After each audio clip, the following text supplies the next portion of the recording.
Hello, everyone. I'm Ricky Ranko-Browning, the president of UPA, and happy you could join us today. As you can see, I'm here in my car on the road, so really appreciate everyone taking the time out to join us for our Lunch and Learn. I don't know about all of you, but for me, the arrival of spring always infuses optimism and energy, which helps to push through some of the challenges that our industry is facing. So as much as I wish we could stop talking about the never-ending barrage of policies and regulations that seem to continually be heaped upon us in our industry, we can't. And so I have invited some of our friends from AFPM here to join us today and give a brief update on the internal combustion engine ban. But to balance that and bring some positivity as well, we thought it would put some pep in your step to take a deep dive first on Utah's unique Waxy Crude and the recipe behind our very own special sauce here in the Uinta Basin. But just before we jump into why American refiners love Utah's Waxy Crude, I do want to a little bit shamelessly promote a few of our upcoming events. So our first event, which is coming up already next week on May 9th, is our Stroke of Luck charity golf mixer that's going to be happening at Top Golf in Murray. All of the proceeds from this event are going to be going to the Thompson House of Hope, which is a Uinta Basin faith-based men's drug and alcohol addiction recovery residence. We think they serve an incredibly important role in the basin. Many of our members and some of you have worked with them in the past. And so we really hope you will join us next week at our Topgolf event and have some fun, have some great networking, and help support the Thompson House of Hope. This event is open to non-members as well. We'd ask you to please invite your vendors, your partners, other community members. It is a charity event, so you can invite legislators, elected officials, and other guests. Registration and all of the details are on our website. Registration will be closing soon, so don't delay, and please head to our website to sign up. And then up next, coming quickly upon that, is going to be our UPA fly fishing outing, which will take place on June 12th and 13th, together with our friends and colleagues at the Utah Mining Association. Again, this is a full charity event. All of the proceeds go to the Thompson House of Hope. So again, please come out, support us. You're welcome to join guests, elected officials, other VIPs. And that registration is also open now on our website. We have limited spots available, as you can imagine. All gear is provided. It's our third year doing this event with great reviews. Everyone loves it. We always sell out quickly. So don't delay in getting signed up.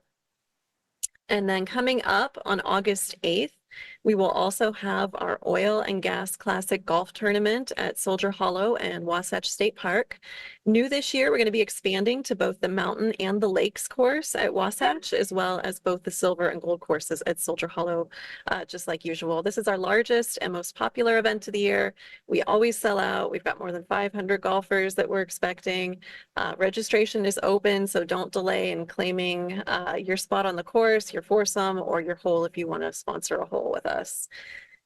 And then just a quick reminder that our UPA Basin Shootout will be taking place on September 10th in Mighton at the Pleasant Valley Hunting Preserve.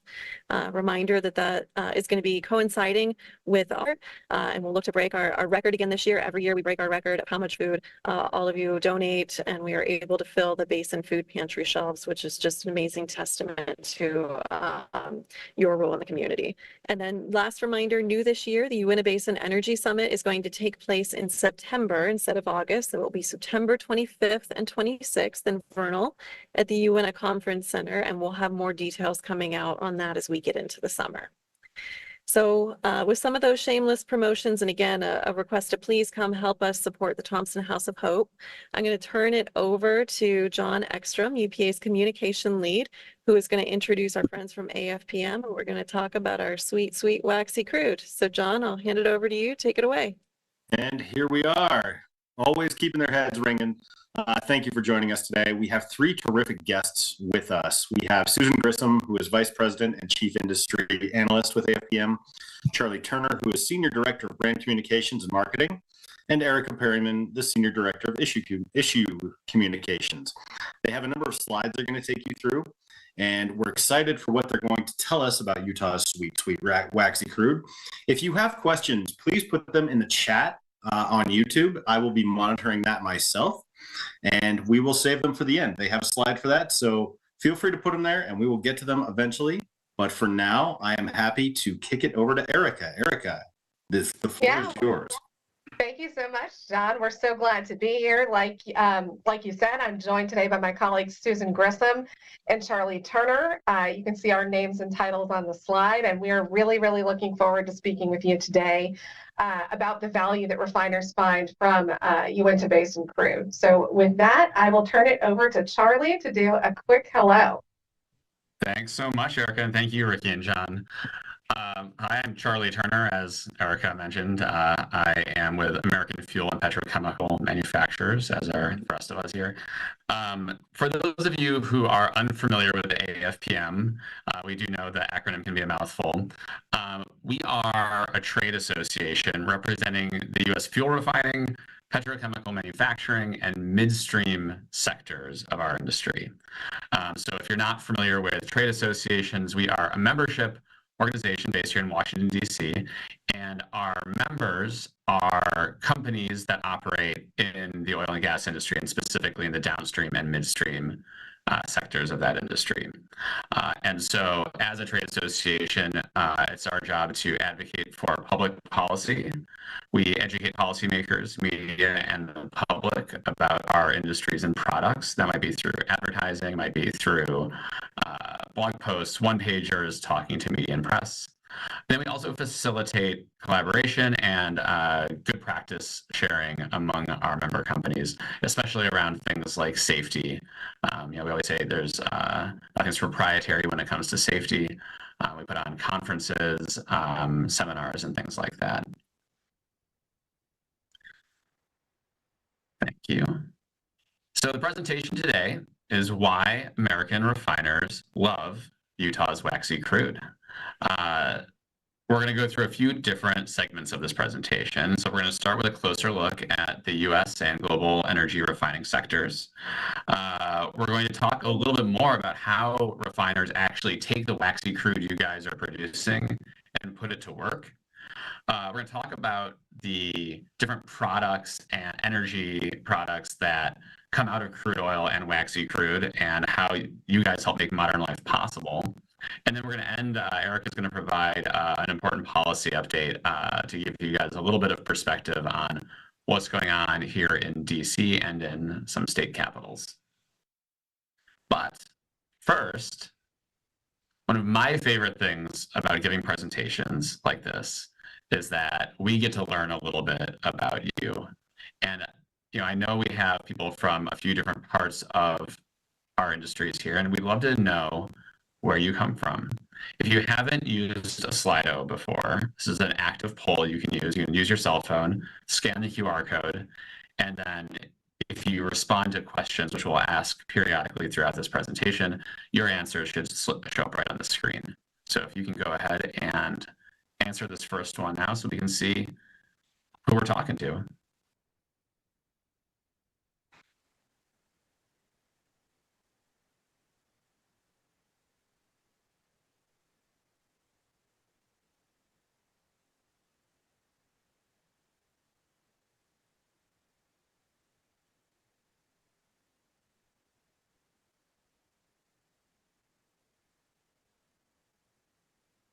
See.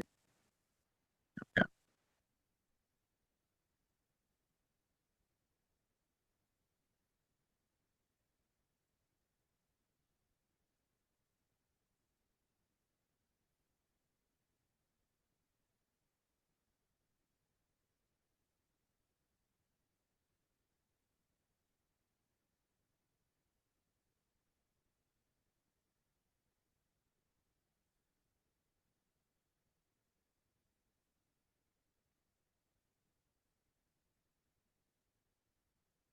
Awesome. Well, that's great to see in real time. And I'm going to turn it over to Susan Grissom now. Given how many folks from the upstream are on the line, we wanted to make sure we started with a closer look at the U.S. and global refining sectors. So I'll turn it over to her. Good afternoon, everyone. This slide is intended to give you an idea of AFPM's perspective, and what you see in the blue box, so those are the parts of the industry that we represent.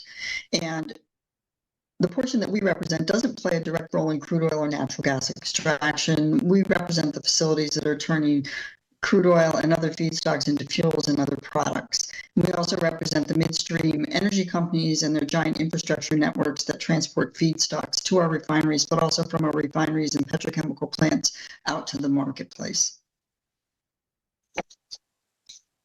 And we are going to focus on refining downstream and U.S. petroleum refineries that process crude oil and other feedstocks to maximize outputs of the most important fuels and refined products, the things that U.S. consumers, our economy, and our allies around the world need to thrive. And our discussion of ideal refining is going to bring us right back to the Uinta Basin. So we're going to start with the important point right at the top. Refining is absolutely essential to supply the energy the world needs. Everything we do, everything humans do requires energy, and the world, which is projected to add another 2 billion people by 2050 and see a booming middle class, is going to need more energy of all kinds, including fuels made from crude oil, both liquid fuels and other liquid fuels, excuse me. The U.S. Energy Information Administration bears this out. That is the chart on the right in their 2023 International Energy Outlook. In every one of the scenarios they modeled, they see the greater demand for energy. And in their reference case, which is what you're seeing on the right, we included, it shows models based on policies that exist today and today's market trends. That's what they mean by reference case. It shows growth in nearly every kind of energy, including liquids, which includes refined products. When it comes to meeting growing energy demand, we definitely need hydrocarbons. They're among the best sources of energy, and crude oil is made up of hydrocarbons. Hardly anyone uses crude in its raw form.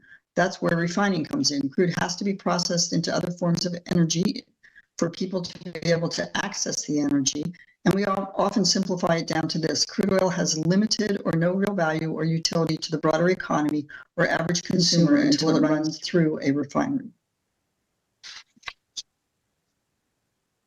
This is a chart from S&P Global.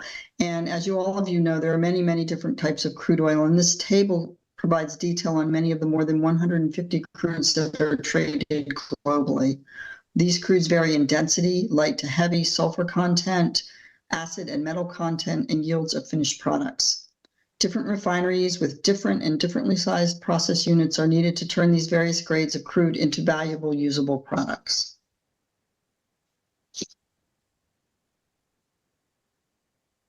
Refiners are the primary customers for crude oil. Refineries vary in size, hardware configuration, and complexity, which is a measure of the ability to efficiently process different qualities of crude oil. Different refining processes are required to turn different varieties of crude oil into the universe of fungible products that people want and can use. The three most in-demand products today, unsurprisingly, are gasoline, diesel, and jet fuel, though there are many others like lubricants and bunker fuels. The key takeaway is that no two refineries are exactly alike, and the crudes a refinery is designed for can vary. Refinery configurations and the process units at individual facilities are often a reflection of the types of crude oil that were abundant, available, and affordable at the times the facilities were built or their capacities were expanded.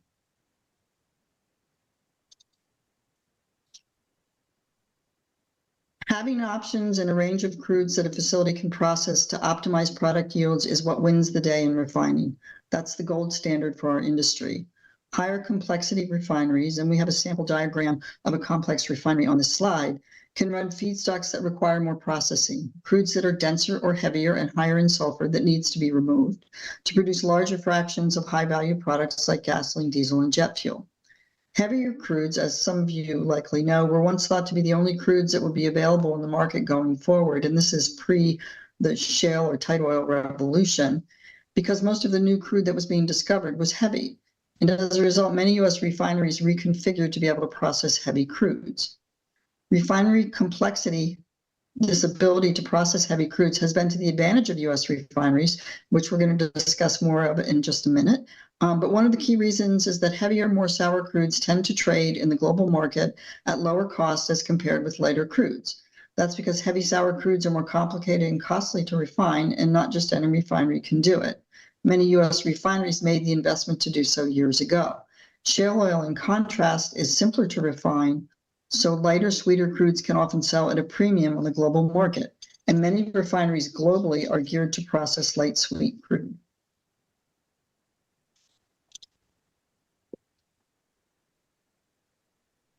There are more than 700 refineries in the world. 129 of them are in the U.S. And we have the most complex and efficient refining industry in the world, and we produce more refined products than any other country. Our refining capacity is 18.2 million barrels per day, and most of our kit, and that's how we refer to our collective refining capacity, is complex, meaning we have the units to handle the crudes that are the hardest to refine. Take note that 18.2 million barrel number just for size and scale. We've paid a lot of attention to U.S. upstream growth, and rightly so. It's been a stunning American success story to have seen energy scarcity become juxtaposed with record-breaking domestic production in a matter of decades.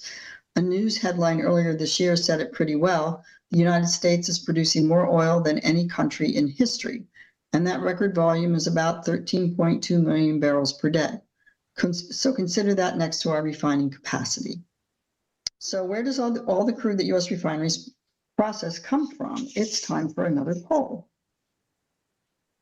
Yes, grab your cell phones if you can. We'd love to do a quick survey of folks just to see where we're all thinking that our crude oil is coming from into the United States facilities.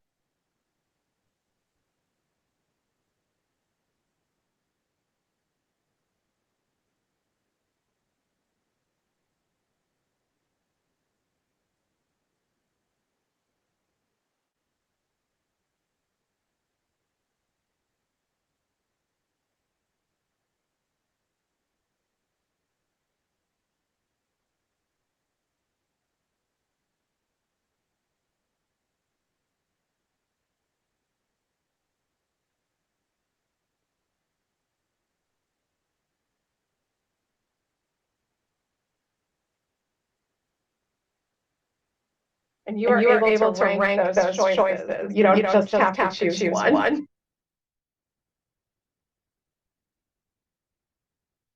But as I see those results coming in, I'll just let you know, I'll kind of steal a bit of the thunder here. If you answered the United States of America, you are correct. The top 5 sources of U.S. crude oil imports by percentage share, it leads with the United States. The vast majority of what we refine comes from right here. Then Canada, Mexico, Saudi Arabia, and Iraq, and then Colombia. That is the order. And considering where our crudes are coming from is helpful when we discuss which crudes are ideal for the U.S. kit. As Susan laid out in the previous slides, we have a lot of complex refining capacity here in the United States. It's approximately 70% of our kit. So we're configured to run on heavier crudes. EIA data from the past several decades shows the average gravity of the crude running through the U.S. kit is shifting slightly higher, from about 30 in the 80s to around 33 today, which is still a solidly medium crude. The average crude that runs through our kit has sulfur content of 1.35%, and refiners want to minimize that. But simultaneously, I know you guys are all on the front lines of this. Another chapter in our tale of American energy success is that U.S. and North American crude represent the vast majority of what we process. So we are running locally sourced crude. U.S. production is characterized, as you guys know, again, by light, sweet shale oil, much of it from the Permian and the Bakken. About 80% of U.S. production has an API gravity of 35 or higher. A full nearly 60% has API gravity above 40. So we're talking about producing very, very light crudes here in the U.S. And with so much light crude in abundance needing to be balanced out for the kit to run optimally, medium grades with low sulfur are a really, really great help for refineries. And so enter Uinta Basin crude and our big question of the day and focus of today's talk. which is how American refiners put Uinta Basin crude to work. It's the story of why many refiners love this crude. And since you guys are experts in it, I do have a poll for you here. I'm kind of curious because there are also a range of very interesting adjectives that can be used for your crude. I'm curious to know what words and attributes you point out when you discuss Uinta Basin crude.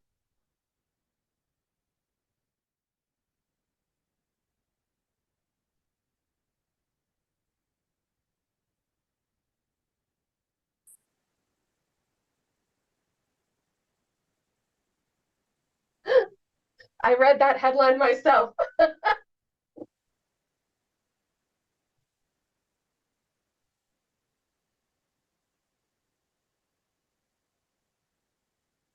Mm-hmm.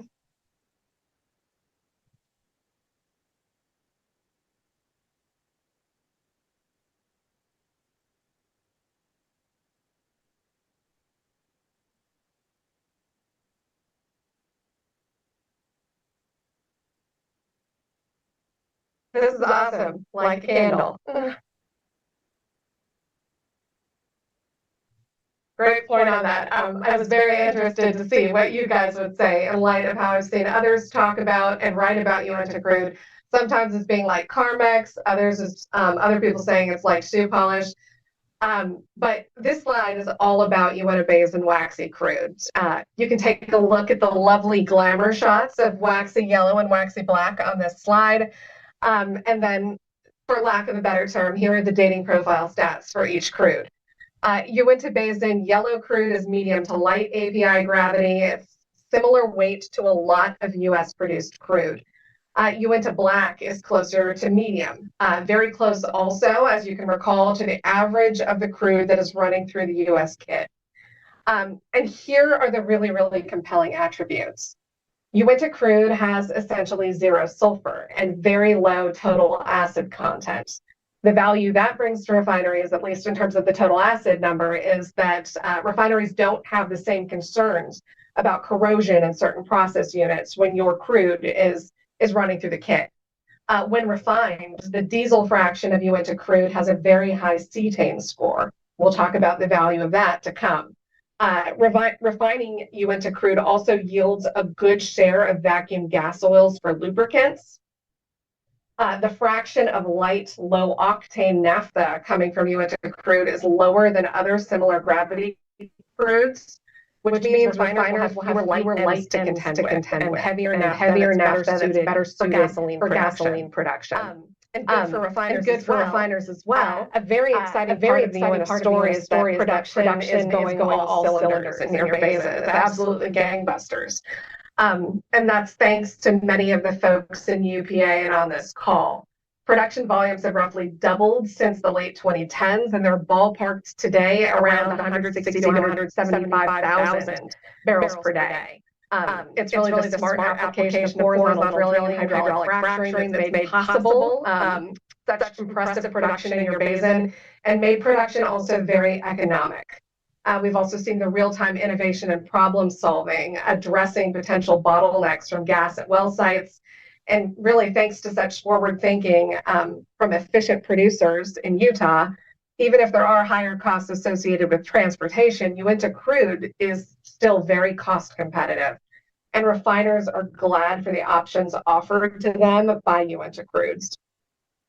The market for crude, for Utah's waxy crude, a lot of it stays in Utah. Utah's refineries are really well suited to process Uinta crude, a good volume of it, and that's about 90,000 barrels per day of your production is able to stay in the state feeding local refineries. They've got the machinery to run very, very well on a lot of Uinta feedstock. But in recent years, a growing volume of Uinta crude has been moving out to PADD 3, where the United States Center of Complex Refining Capacity is located. The refineries that process Uinta crude find it really, really well suited for certain product streams and also very, very valuable overall to just improving and balancing their crude slates. Based on the attributes I covered just a couple slides back, Uinta Crude is especially prized for its ability to support the production of lower sulfur fuels, whether it's gasoline, diesel, or marine fuel. The cetane score I mentioned previously is fantastic. And that means Uinta Crude enables production of diesel fuels that support efficient ignition, better fuel economy, and reduced operating emissions for diesel engines and machinery. And diesel fuel is what powers the global economy. Uinta Crude is also known for being a fantastic feedstock for lubricants. When it's hydrocracked, Uinta Crude yields a good volume of base oils used to make automobile and engine lubricants that are higher value, high performance, have low sulfur, and have really good antioxidation properties, meaning they'll keep engines and machinery running better for longer. And I do want to point out also, I think this is important, the waxy nature of the crude itself is not why most refiners like it. The high paraffinic content's actually seen as a downside by some, simply because it doesn't help to maximize production of the gasoline, diesel, and jet fuel core products that many refineries are focused on.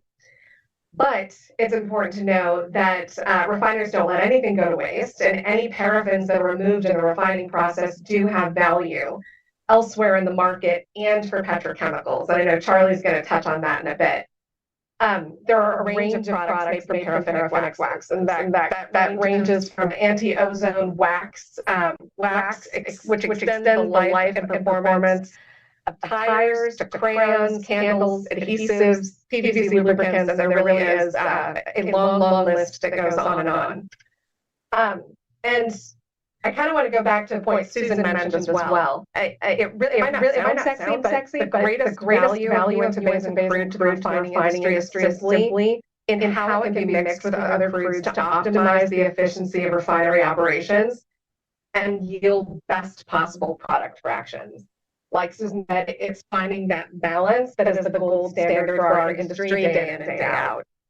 We've got an abundance of super light shale oil here in the United States, and with that comes a lot of light ends.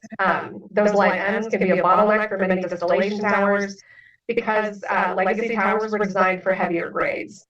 And some facilities in the United States have built out really impressive new capacity and distillation towers designed specifically for lighter crudes.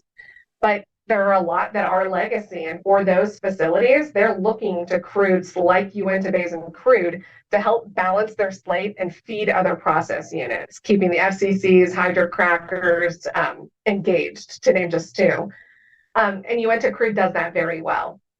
And it doesn't heap on the hassle of metals and sulfur, which refiners are always looking to minimize. So crudes like yours make it possible for the U.S. kit to adapt and thrive on American-produced crudes. Our fuels that are made in America from crude drilled and fracked right here. It's part of our American energy success story and really key to the long-term energy security of the United States. And recall also, final point on this slide, all the environmental attributes of Uinta crude discussed just a bit ago. Refining crudes with those attributes support cleaner operations and cleaner, low-emission end products. And that's something that both industry and consumers really value. And for the next section, I'm handing it back to Charlie. Thank you so much. So something that I am always persistently blown away by is just how much of our lives are touched by the products that are made from the crude oil, like the crude oil that looks like most of you help extract in the Uinta Basin. And I think something at the same time, here in DC, Erica, Susan, and I work a lot around the media and paying probably too much attention to the press and what people are saying about us. And I think so often it's easy to, if you were just reading news reports, be easy to get the impression that we are moving away from products like crude oil and natural gas. And if I could get the next slide. But when you look at the data, the real data, you find that that is not the case at all. And in fact, when you look at the long-term projections for crude oil demand, demand between now and the year 2050, as shown in this chart, is expected to increase, not decrease. And I think some people, depending on where you are, perhaps are surprised by this because, we so often hear in the press, we hear on, if you spend a lot of time on places like Twitter, like I probably do too much, a lot of people think that that's, oh, well, surely, we're at peak oil. We've heard about peak oil for so long. But the reason demand will be strong is because the products that are made from crude oil by refiners out of the oil that you guys produce power the entire global economy. When it comes to energy, when it comes to petrochemical products, when it comes to lubricants, when it comes to medicine, when it comes to packaging, all of that depends on oil. And if we go to the next slide, I'd love to just talk about a few items that I think are particularly interesting and particularly cool. And I really nerd out about this stuff, so, bear with me here. But, when you look at the things on the screen, everything from rocket fuel to marine fuel to pharmaceuticals to LED bulbs to nylon to the rubber that makes your tires to disposable plates, propane grills, your moisture wicking t-shirts, all of these things are made out of the products that you pull out of the earth. And a healthy global economy is going to continue to depend on all of these things. And we go to the next one. This is a quote from the U.S. Department of Energy. And it says, petrochemicals derived from oil and natural gas make the manufacturing of over 6,000 everyday products and high-tech devices possible. Modern life relies on the availability of these products that are made in the United States and across the globe. Now, I think that the most notable part of this quote, if I'm being honest, is that I really think they undersold the number of products that are made out of crude oil and gas. Because I think I could probably pick out 6,000 in like the office building I'm sitting in right now. So maybe it's product categories, but when you look around, you see so much comes out of this industry, and it's a really sort of fascinating space to operate in. Something I think is particularly interesting is a lot of the conversations we have around sustainability in crude oil in particular, because so often we are talking about a narrative around fossil fuels and oil on one hand, and then renewable energy sources on another. And in some cases, that is the case. But instead of talking about things in an either-or context, I like to encourage people to think about them in the framing that renewable technology, like windmills and solar panels, depend on fossil fuels for their very existence. I don't know if anyone listening or watching this right now has been driving down the expressway and seen one of those windmill blades on the back of a truck driving next to them. It is bananas. Those things are big when you see them on a windmill. They're way bigger when they're next to you on the highway. It's pretty impressive. And when you think about a windmill and the need to take that gigantic blade and spin it on a stick to produce energy, you need to be careful about what you make that blade out of, because if that blade's too heavy, you're going to have some serious problems. It'll get really exciting really quickly. And so the best way to make blades that are strong and lightweight is by making them out of petrochemicals derived from crude oil and natural gas. And similarly, getting those blades to where they need to go surely requires quite a bit of diesel fuel. It's a similar story when it comes to things like solar panels.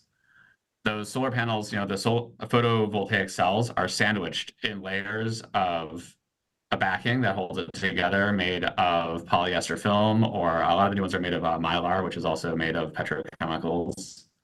And there's usually a protective sheet on the top, also made of petrochemicals. And again, it's because these are affordable, they're strong, they're durable, and they last. And we go to the next one. One of my favorite pieces here is electric vehicles, because I think, this is so often a topic that we see in conversations. And I think it is probably not known by most people that electric vehicles by volume have more oil in them than internal combustion engine vehicles. Now, if you think about an EV, I don't know if anyone in this audience drives an electric vehicle, but if you were ever in the buying process, something that people always talk about is the range, right? That's always one of the big selling points. And people talk about, range anxiety, like maybe it's not going to go far enough for my trip. Maybe I'm going to run out of battery before I get there. And so car manufacturers are working overtime to try to squeeze out as much range in electric vehicles as they possibly can. And if you want to increase the range of an EV, you really have fundamentally two options. You can put in a bigger battery, or you can make the car weigh less. And the best way to reduce the weight of one of these vehicles is to make it out of petroleum. And that's exactly what they do. And that's why when you look at the typical electric vehicle, it is more than 50% made of petrochemicals because they are strong and they are very light. And they allow them to go much farther on less charge. So, when you see an EV on the road, next time you see it, I want you to see some of those barrels of oil that you've pulled out of the earth rolling on the highway next to you. The next one here. So, the point I'm trying to get here is that we're in a really interesting time with a lot of the conversations about sustainability. And I think a sustainable future is something everyone wants, including all of us. And too often the conversation is that either or I mentioned earlier with, are we talking about fossil fuels or are we talking about renewables? But I want to remind everyone that renewables depend on the fossil fuel industry and the oil industry to exist. And when we think about reducing emissions, when we think about cleaning our oceans and our air, all of those processes will depend on extracting crude oil and making products out of crude oil, whether it's fuels, whether it's materials, whether it's lubricants, all of those pieces.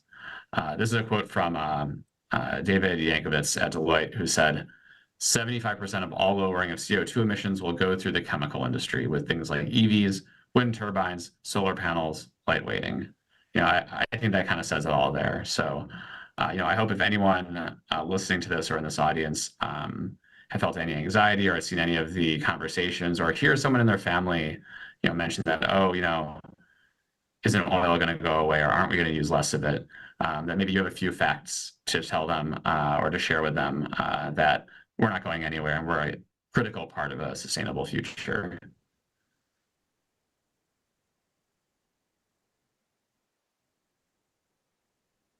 And I'm going to hand it over to, oh no, I'm just kidding. I'm not handing it over to anyone yet. I've got the slide. I'm sorry, guys. So something I'm really passionate about is a program we run here at AFPM called Empower. In my last bit there, I had mentioned a lot about encouraging people to talk to the people that they know, people that they love about our industry, especially if there are people who maybe a little bit have questions about the work we do or the industry that we work in. AFPM has a program called Empower, and this is a program for members of the workforce in the downstream, midstream, and upstream sectors of our industry. And Empower was designed a few years ago when we saw a lot of this conversation happening in the news, in the media, on social media, and we saw a lot of negativity around our industries, and we wanted to understand better how that was impacting the men and women who work in our industries and whether or not they were having conversations about the industry. And so we did a lot of polls and we did some surveys and we asked them, we said, hey, are you talking to your family members? Are you talking to friends? What's going on with your conversations with the industry? Are you feeling impacted by the negativity you're seeing, on Facebook and on social media? And people responded and they said, first of all, we're really proud to work in this industry. We love this industry. We are not really talking about the industry that much, to be honest. We don't really know how to talk about the industry because we don't feel equipped and we're not sure if we're allowed to. And so AFPM Empower was created as a way to provide resources and education for the men and women in our industry to better talk about the industry. So we want to provide you guys with information about things like, windmills are made out of petrochemicals and EVs are, lightweight because of those things. And here's why, gasoline is so essential to the US economy, those kinds of contexts. And so Empower provides things like resources like those, so videos, infographics, one-pager explainers, emails, and so on. And we also do workshops in facilities at companies. We go to, people's lunch hours and we do an explainer about, how to have some of these tougher conversations about the industry. And then we also have a third prong to Empower, which is giving people in the industry the opportunity to make their voice heard on policy that affects our industry. So I'm going to hand it over to Ericka to talk a little bit more about that. Yeah, and Ricky teed this up in her intro, but our big push right now through the AFPM Empower program, our big mobilization focus right now is on EPA's newly finalized regulations for passenger cars and trucks. If you guys have been to previous lunch and learns, you might have heard Tom Pyle and folks from IER talking about that. AFPM is very active and concerned about these regulations as well. We say quite simply that this regulation amounts to a ban on sales of most new gas cars and trucks in the United States. When it's fully implemented for model year 2032 vehicles, consumers are going to have a very hard time finding traditional internal combustion engine vehicles, and certainly vehicles that they can afford. It's part of an effort led by the federal government and also some leaders in states like my home state of California. It's part of an effort to try and push consumers to electric vehicls by taking their other options away. So we really have an issue with the policy mechanism that's being used. And though this regulation is final, there's still legal avenues to push back. Right now, we're urging members of Congress to use their Congressional Review Act authority to overturn the regulation. And both the House and the Senate are looking to do this.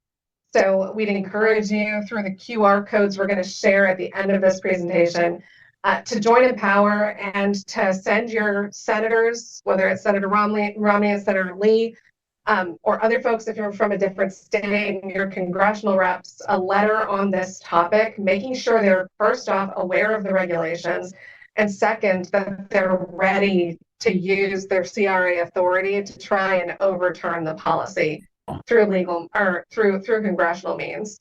We also have a fact sheet on this policy that you can download at our empower.afpm.org site. In that fact sheet, we really explain how this EPA policy is going to work and how it's designed to effectively ban most new gas cars. What we've experienced in our efforts to educate folks about this policy is that really focusing on the mechanism is a valuable thing, or really focusing on the mechanism and how the policy is going to function in practice is really, really important to helping people understand and take this seriously. So just a quick synopsis, but you can get more on our website. What this EPA regulation does is set a fleet-wide average tailpipe emissions standard of 85 grams per mile. EPA will tell you that the standard doesn't specify technology and it leaves room for any vehicles to compete. So if you were to just take them at their word, it would sound pretty anodyne, pretty nice, but 85 grams per mile is not tech neutral. If EPA's 2032 standard was applied across today's vehicles, there isn't a single gas, diesel, or traditional hybrid vehicle that would make the cut on their own. And there are only 5 plug-in hybrids today that would qualify.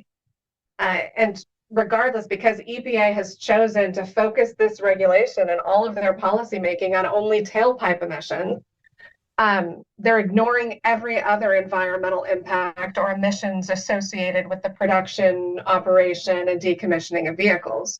And that means every EV, regardless of its size or other environmental impacts, gets a perfect score of 0. So you could have a Cybertruck that EPA says has 0 impact on the environment, and a traditional Prius gets penalized under the policy. So this becomes a math problem very, very quickly, and it boxes non-electric vehicles out of the mix. Pickup trucks provide one of the most helpful examples of this. gas SUVs and pickup trucks dominate vehicle sales in the United States. I bet a good 80%, if not more, folks on this call own either an SUV or a pickup truck.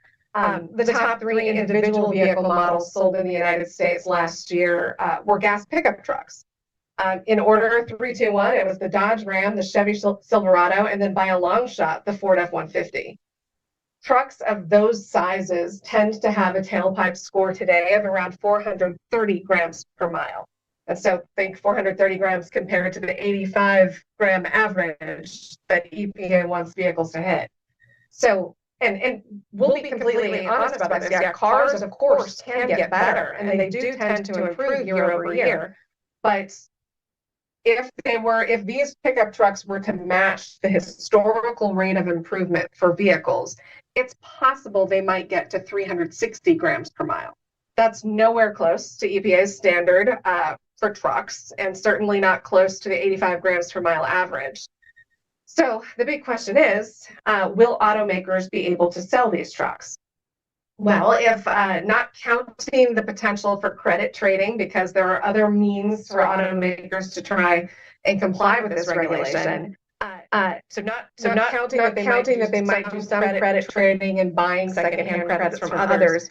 If they were just to rely on the averages of the vehicles they produce. To sell one new gas-powered pickup truck in 2032, automakers will need to sell at least 3 EVs to meet EPA's standard. And last year, pure EVs accounted for less than 8% of total sales. So if automakers struggle to sell enough EVs, they don't have the permission to sell as many gas pickup trucks or other cars that consumers are demanding. That would lead to a situation in which we see gas production or gas car production and gas truck production getting artificially capped. Thanks for allowing me to explain that. I think it's really important to get people to understand that part of the policy. You can find out more, of course, like I said, at empower.afpm.org. And with that, just a quick closure on policy, I think that takes us to questions if folks want to go back and revisit any specific portions of our talk today. Thank you, Ericka. That was a terrific presentation by you all, and very, very thorough in terms of understanding what's happening with not only Waxy Crude, but also with what's happening at the policy level. My question for you, I suppose, is, you know, you've got an administration obviously looking to enact these policies for whatever reasons they deem are valid. Is there ever going to be a reckoning with, in terms of our supply chain, when it comes to things like EVs and windmills? If you want to create these things, and I'm not saying that's good or bad, you do need a steady supply of them. And it seems like it would be better to supply them from here domestically, as opposed to getting them from China or other parts of the world with poorer environmental records and human rights records. So is that reckoning anywhere in the offing that you see? I think it's inevitable. I absolutely think as policies like this progress and they try and mandate production or adoption of certain technologies, we're going to come face to face very quickly with the reality that you cannot make, at least in the case of vehicles, you can't make an EV battery without depending a lot on materials and production that's controlled by China. I think it's 6 times the materials are required to make an EV compared to a traditional gas car, and that's because of the mineral intensity of those batteries and various component pieces. And like you're getting at, China controls most of those minerals. In the United States, we either don't have a lot of those minerals in our geography, or we don't have certain relationships with some of the refiners of those minerals. It really is a place where we are not in a position of strength the way that we are with liquid fuels and refining. And I think that will certainly be something that comes to the forefront as supply chains are beginning to be pushed in that direction. Certainly. We have a question from YouTube, and the question is, besides the Congressional Review Act, what are the options to change the 82 grams per mile standard? Yeah, so this is another one where AFPM is very, very committed and active. We have a long record when we think that the administration is doing something illegal and is overstepping their authority. We are not afraid to challenge those policies in court. We're reviewing our options for doing that right now. It's something we've challenged EPA on previous regulations that sort of venture into this space, but this is further than the agency has ever gone. We think very clearly they're overstepping the authority that Congress provided them, because Congress certainly did not ever envision an agency effectively banning an entire technology or trying to reshape the US economy in such an extreme way. So we're looking at that. We also know that there are a slew of legal major questions that are brought to bear by this. And we also don't think that the EPA should be imposing an average for the fleet, because the average is very clearly a mathematical attempt to force EV adoption.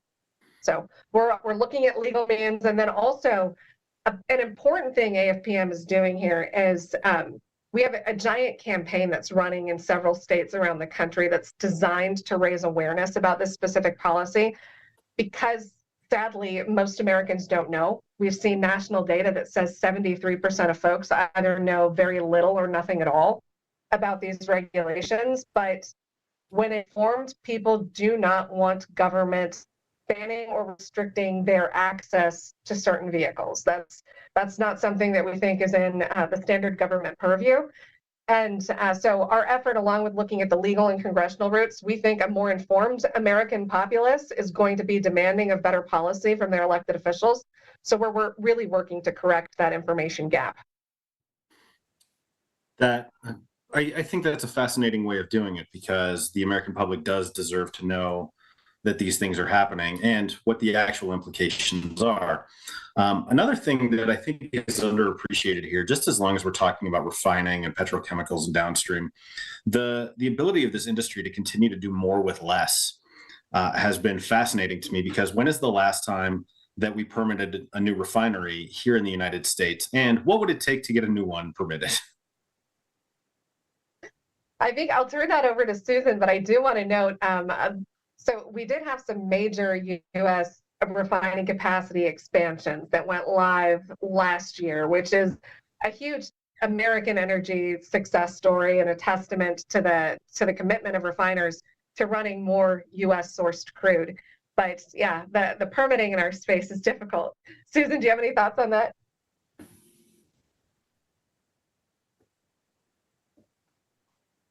Well, I think what Ericka said is true. We've had capacity expansions. There was a major capacity expansion at a refinery along the U.S. Gulf Coast. So we haven't had an absence of expansion. I think that when you go back and you look at what transpired post-COVID, there was a significant decline in refining capacity in the United States and also around the world, but that's been reversed, and U.S. capacity has been growing, perhaps not as new freestanding refineries, but it's possible to expand capacity substantially. And that's really the way in which U.S. refining capacity has grown, say, over the last decade. I think the last large grassroots refinery that was permitted in the U.S. was in the 70s.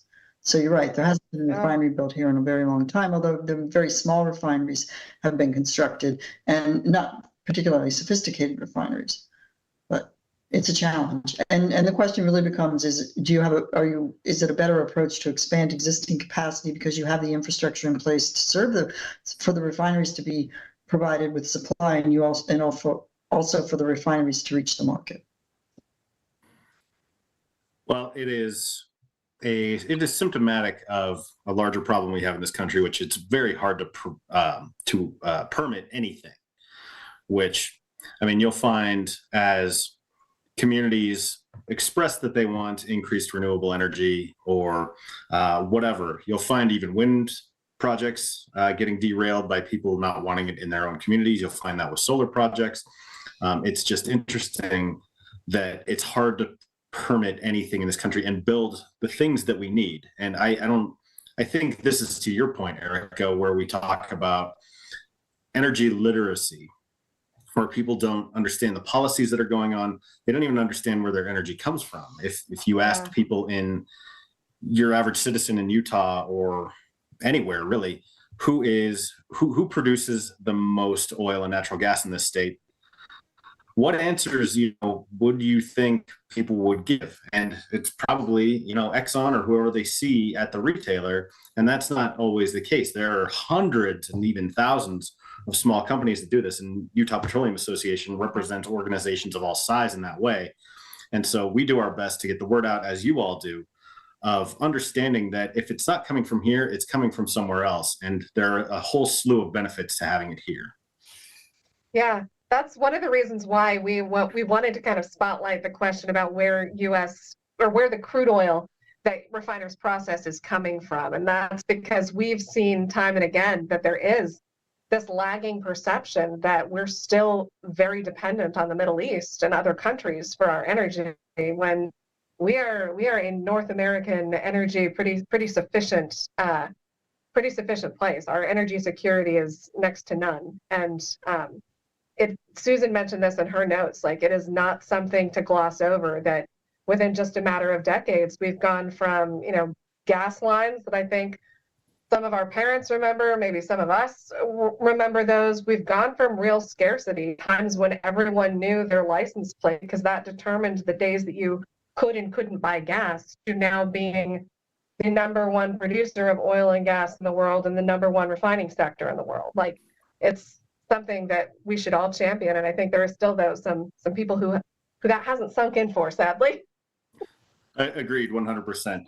Well, one of the things you hear lately that is very chic in terms of framing how you understand the world is a scarcity mindset versus an abundance mindset. And at least as it pertains to energy, we do have abundance here in the United States. I'll give you the last word here and then I'll wrap up. What else should people know about AFPM? Where can they find you? And then we will bid everyone adieu and get back to their day. Yes, thank you for spending part of your afternoon with us. I know Charlie, Susan, and I all really appreciate it. We'd love for you to keep in touch with us. Our contact information is visible on the slide. And like I said, the QR code on this slide will take you to our empower.afpm.org website. That's where we have opportunities for education and mobilization on key policies, including that major EPA regulation that I spoke about. We'd love, if you're not already part of Empower, to sign up there. Charlie and I are the actual people who email our Empower audience. You don't get spammed. It's really stuff we're writing and sending.